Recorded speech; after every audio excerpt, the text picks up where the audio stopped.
राज्य सरकारच्या माध्यमातून झाली तशी मुंबईच्या महानगरपालिकेच्या माध्यमातून घडली पाहिजे.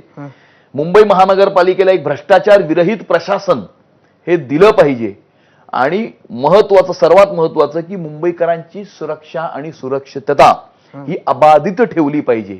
ही 3 मुख्य आव्हानं आमच्या समोर आहेत आणि ती आव्हानं येणाऱ्या काळामध्ये मुंबईकरांच्या आशीर्वादानं आम्ही पूर्ण करू. पण पक्षाचं अध्यक्षपद घेतल्यानंतर तुम्ही पक्षात असं काय नवीन केलेलं आहे? काय तुमचा अजेंडा आहे पक्षासाठी? मुंबई शहराचा भारतीय जनता पार्टीचा अध्यक्ष होणं एक व्यवस्थेचा भाग आहे आणि त्यामुळे अध्यक्ष कुणीही असेल तरी एक सामूहिक नेतृत्व म्हणून आम्ही कधीही पुढे जात असतो. अध्यक्षपद ही एक व्यवस्था आहे.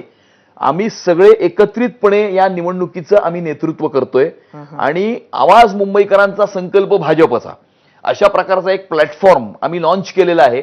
हा प्लॅटफॉर्म भारतीय जनता पक्षाचा कार्यकर्ता घेऊन मुंबईकरांच्या दरवाजावर जात आहे, मुंबईकरांच्या सूचना घेत आहे, मुंबईकरांच्या भारतीय जनता पक्ष आणि महायुतीच्या मॅनिफेस्टो करता जाहीरनाम्याकरता सूचना घेण्याचं काम हे आता सध्या भारतीय जनता पार्टीचा कार्यकर्ता करीत आहे.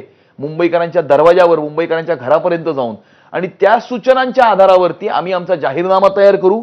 जो जाहीरनामा मुंबईकरांचा महापौर ज्या वेळेला होईल महानगरपालिकेमध्ये तो पूर्ण करेल. एकंदरीत आता कार्यकर्त्यांना तुम्ही कामाला लावलंय, हा अजेंडा सुद्धा बनतो आहे.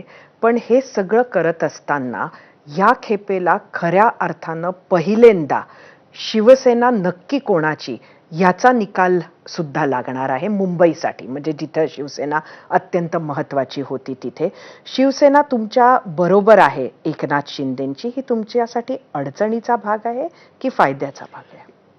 शिवसेना खरी कोणाची याचं उत्तर वारंवार याच्या आधीही दिलं गेलेलं आहे आणि ज्या वेळेला राज्याचे मुख्यमंत्री असताना 54 पैकी 44 आमदार बाजूला होतात, सत्तेला लाथ मारतात, त्याच वेळेला खरी हिंदू हृदय सम्राट बाळासाहेब ठाकरेंच्या विचारांची शिवसेना कुठली हे त्याच वेळेला सिद्ध झालं. कोर्टानेही सिद्ध केलं, इलेक्शन कमिशननेही सिद्ध केलं आणि आता झालेल्या महाराष्ट्राच्या विधानसभेच्या निवडणुकांमध्ये सुद्धा शिवसेनेला 57 जागा मिळाल्या आणि उद्धव ठाकरे गटाला 20 जागा मिळाल्या.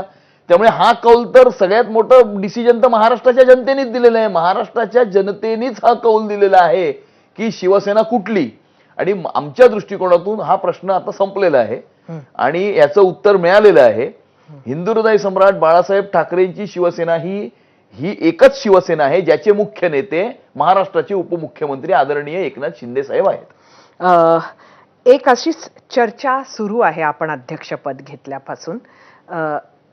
आशिष शेलार कुठेतरी नाराज आहेत असं सांगितलं जातं आणि भाजप मुंबईमध्ये 1-2 गट पडल्याबद्दल बोलत नाही. अजिबात नाही. ही ह्याच्यामध्ये काहीच तथ्य नाहीये. आशिषजी पूर्णपणे खंबीरपणे माझ्या पाठीशी उभे आहेत आणि त्यांची टर्म संपली होती म्हणून नवीन अध्यक्ष असं आहे की नुसता मुंबईचा अध्यक्ष नवीन झाला असं नाही ना. देशभरामध्ये सगळ्या वॉर्डापासून राष्ट्रीय अध्यक्षापर्यंत आमच्या संघटनात्मक निवडणुकांचा फेज आहे आणि त्या संघटनात्मक निवडणुकांच्या फेजमध्ये वॉर्डापासून राष्ट्रीय लेवलवरती सगळे अध्यक्ष हे नवीन होत आहेत. त्या प्रक्रियेचाच भाग म्हणून मुंबईचा अध्यक्ष मी झालेलो आहे. माझ्या पाठीशी आशिष शेलारजी खंबीरपणे पूर्ण ताकदीने उभे आहेत आणि त्यांच्याच मार्गदर्शनाखाली मी काम करत आहे. अमितजी, मी तुम्हाला काही नेत्यांची नावं सांगते. तुमच्या डोळ्यासमोर मनात सगळ्यात पहिले काय भावना येते त्या व्यक्तीचं नाव सांगितल्यावर?